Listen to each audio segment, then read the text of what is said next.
let's talk about the transition that my daughter's going through.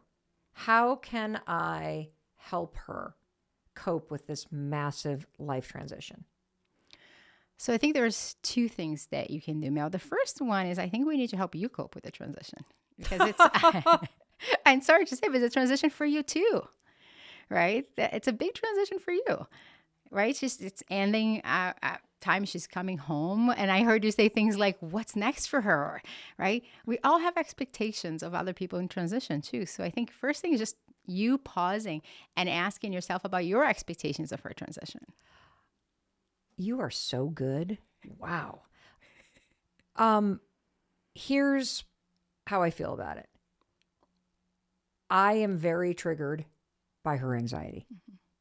And so knowing that one of my kids is really uncomfortable makes me want to run and save her from it. What about her anxiety makes you feel uncomfortable? What are you saying to yourself that her anxiety makes you feel anxious? That somebody that I love is in pain, mm-hmm. and I want to make it go away. But why? I don't know.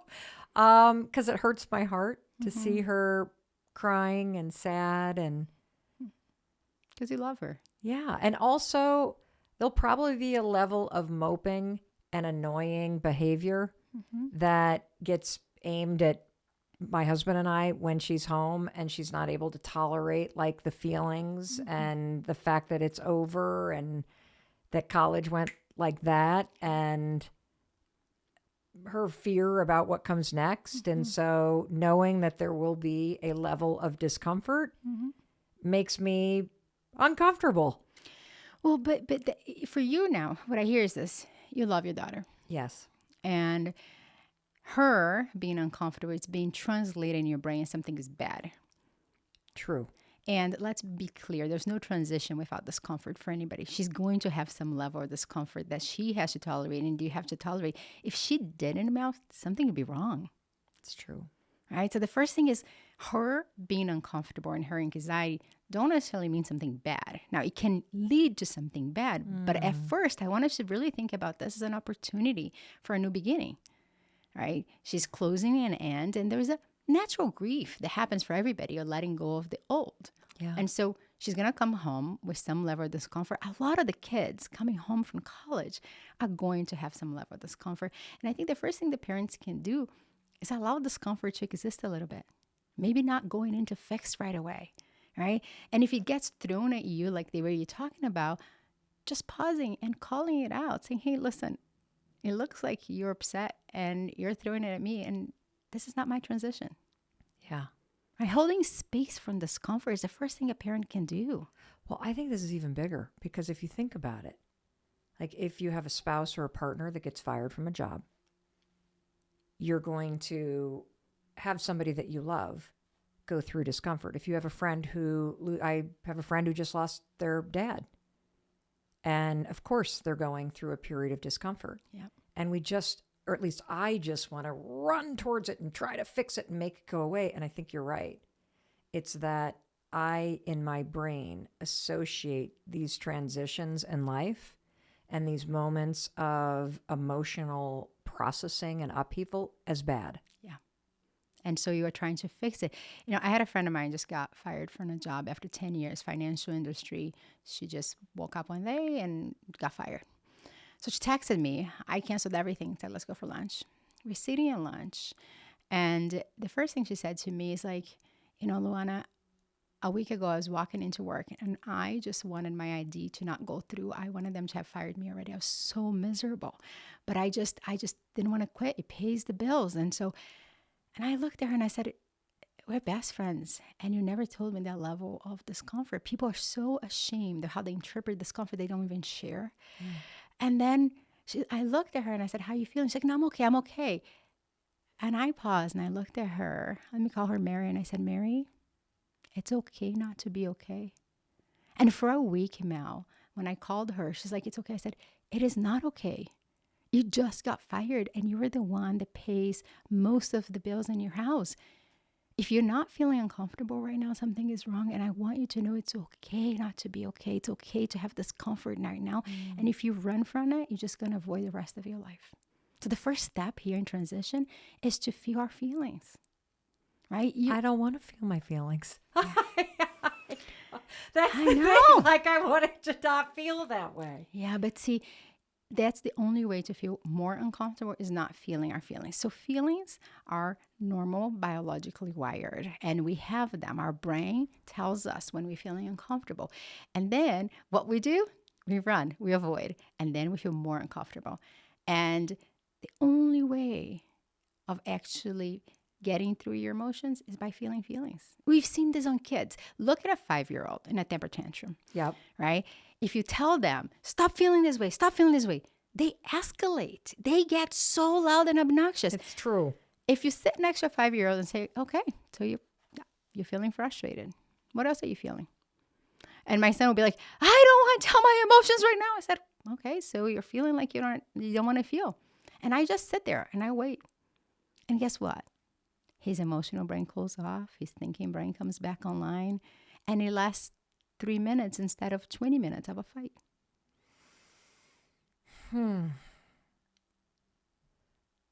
So what do I do? When she gets home? Yeah, so I think two things we're going to do. Oh, that's right. We were talking about me, not her. See how I wanted to shift this? Do you know why? I'm avoiding you You are. making me talk about something that makes me uncomfortable. You are absolutely. You just wanted to run away from your emotions right now. Yes. Do you see how fast it happens, Mel? Yes. So, and we do this. That's one of the tactics of avoidance. We just shift the conversation. It's much safer in your podcast to talk about your daughter and her transition, her anxiety, than just sit here with, I'm having trouble feeling my feelings right now. Yeah. I'm absorbing her transition as my own. Yeah. Wow. So I just need to feel my feelings. Yeah. And I need to avoid the urge to rush in and fix it. And I need to just hold space. Yeah. And let her and myself feel whatever we're going to feel. And what do you feel right now? Can we just stay with that? What does it feel like right now? I feel really sad for her. Yeah. Tell me more. Oh my God. Really? Okay. Yes. I feel like the tractor beam lock on. I feel really sad for her. I had a really crappy end to my college experience where I got extremely sick and they thought I had meningitis. And I experienced graduation by laying underneath a tree on the side. And I don't even remember walking across that stage. I'm not sure I was well enough. Wow. So you're really sad about yourself, Mel. That's what you're really sad about. You didn't have a graduation. What makes us say that your daughter's graduation is going to be under a tree? Oh, it's not. She's singing the national anthem Whoa! in front of 18,000 people. Wait. That bitch is going to be on stage. She's not going to be under some tree. She's going to be on stage. Yeah. But see, your brain is back at your graduation. That's why you feel sad. Oh, wow. She's going to be on stage, Mel, singing. She's not under a tree. You're not feeling sad for your daughter. You're feeling sad that you got robbed your own graduation. That would make me sad too. I mean, seeing you under that tree right now just made my heart crunch. Like I had a little heart moments that. Yeah, it's true. It's true. And, I think I'm also just, so much of your work also focuses on avoidance. And I'm very present to the fear that she feels now that school's over and it's time to do the work. You want to be a singer-songwriter? Prove it. And I just feel worried for her. Of course you do. You're her mother. You love her. We established that love matters. So worried for her makes a lot of sense. Concerned that this transition is going to be hard for a lot of kids. It's the first time they have to really prove themselves. The first time that they have to really show up. Because see, college has a map. You do this and you do this and you do this. The real life transitions don't have a map. They come with uncertainty. Uncertainty activates our brain and makes us go on fight, flight, or freeze. And that's why we want to avoid in transitions, because that fear is overriding it, right?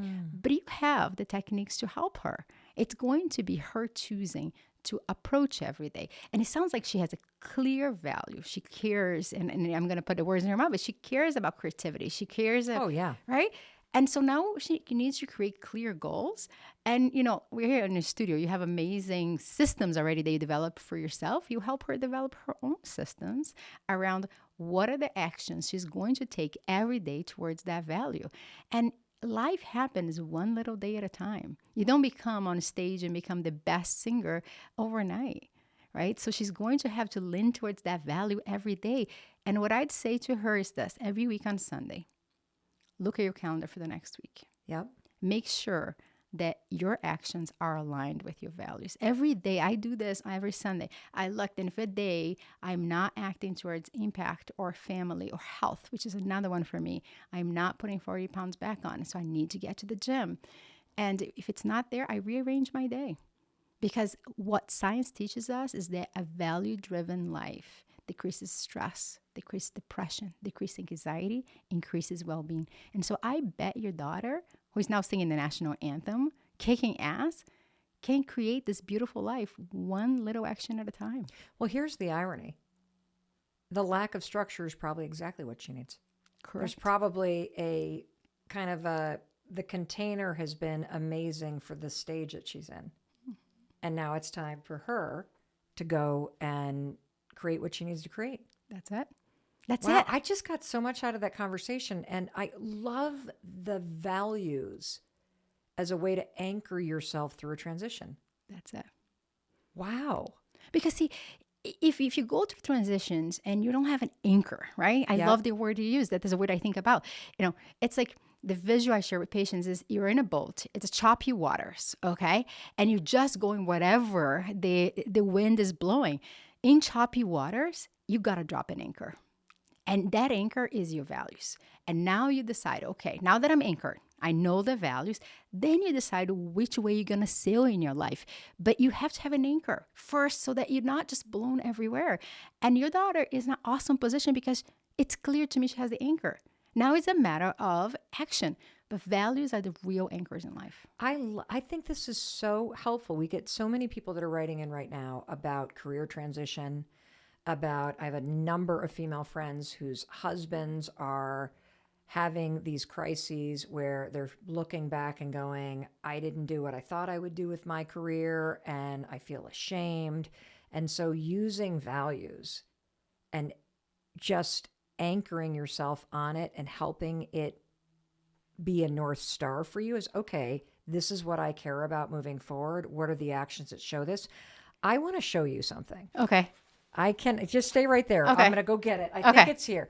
This is something. So when I had this huge transition and we moved up here to Southern Vermont, and we did it because our son wanted to change.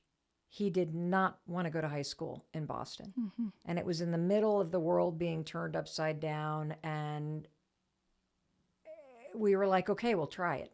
Mm-hmm. And he changed overnight. And so we decided to go all in. Mm-hmm. And I came here kicking and screaming. Yep.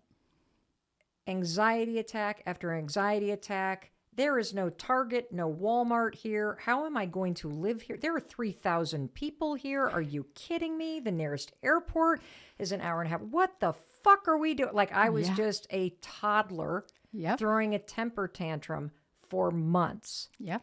And then I don't even know what made me do it. It was probably an act of desperation.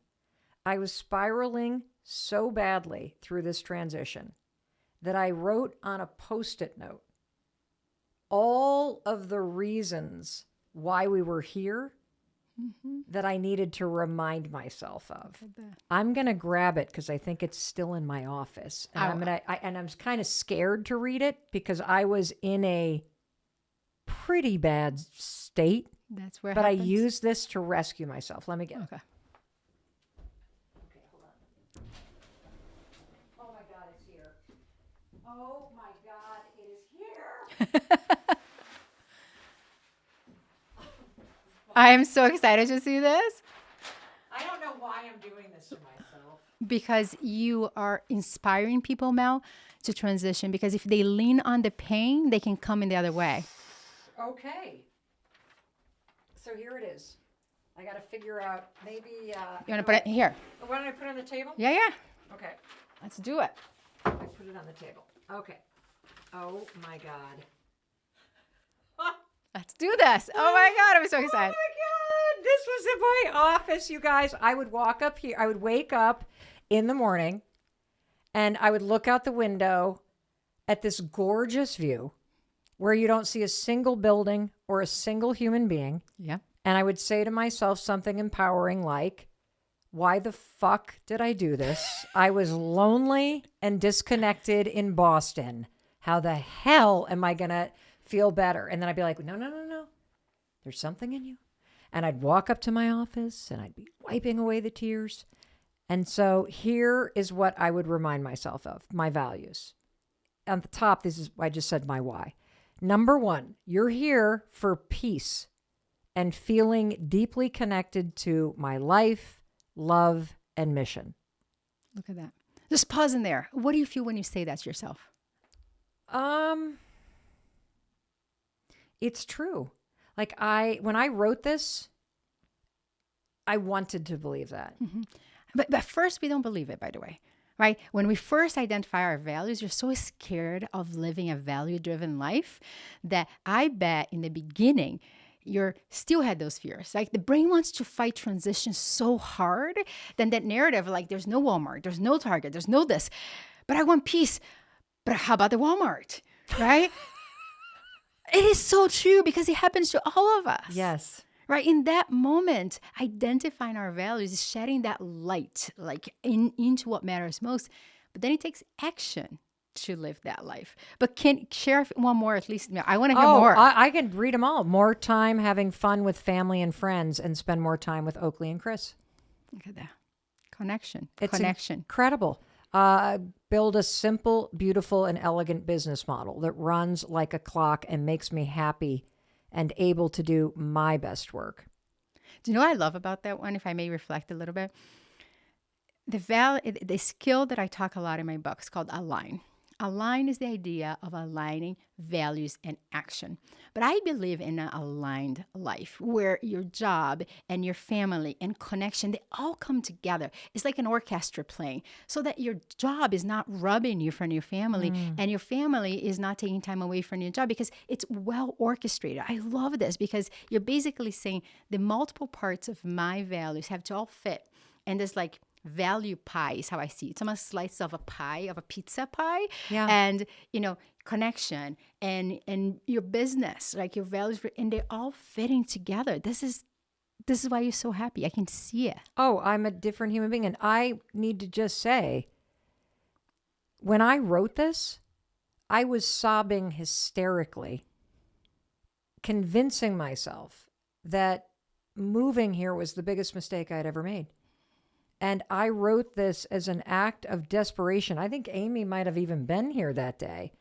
And just like, I got to put a beacon out. I got to remind myself why. In the storm of my mind, I have to be able to see on a fucking wall. I mean, this is a huge, like one of these big sticky post-it note things if you're not watching this on YouTube with us and you're listening to us. And I took a Sharpie out and I wrote this. And then I wrote global impact through higher leveraged use of my time, entertaining and impacting and changing lives. And then I wrote, have fucking fun. See friends every day. Hi, Jesse and Amy. I see my close friends every day. And travel for fun with family and friends, not just for work. Look at that. Look at that. And I fucking did it. Like I literally wrote this shit down when in the middle of a breakdown, and I've spent the last 2 years slowly, day by day, transforming this business and transforming my habits and my mindset to align with this thing that did not exist when I wrote it. That's it. See, you leaned against the pain. Right? You're in the middle of tears. And what people want to do when they're in tears, they want to avoid. You basically said, why? And I want a gin and tonic. That's what I wanted when I was for sure. Why not? Let's numb it out. Yes, Let's numb it out. that's right. I was avoiding it. Right? But Mel, If you create the life aligned with values, then you're in flow state all the time. If you're gonna have discomfort anyhow, so I say to people, if you're gonna have those tears anyhow, might as well use them. Why the fuck feel bad and not use that pain in a way that actually gets you unbind? And you're proof of it. 2 years. Oh, and then on the other side of this list, I have this like way to break down the fear, because it was just all fear. I mean, this was all brand new. I was reinventing everything. I was going through a major transition like the rest of the world was too. And even though I had all these values written down on one side of this Post-it note, the fear was just overwhelming. And so I gave myself this little cheat sheet that I would notice the bitch inside me and the fear. And then I made myself this promise. And this aligns so much with your work. And we had not even met yet. It's 2 years ago. Don't run. Yeah. It's incredible, because what I see here is what we've been talking about, this idea of you don't want to feel your feelings, but we have to feel our feelings, right? You cried to write this. And then you said, approach. Don't run, as approach. Stay with it, right? But stay with it in a value-driven way. I am very triggered by her anxiety. Knowing that there will be a level of discomfort makes me uncomfortable. How can I help her cope with this massive life transition?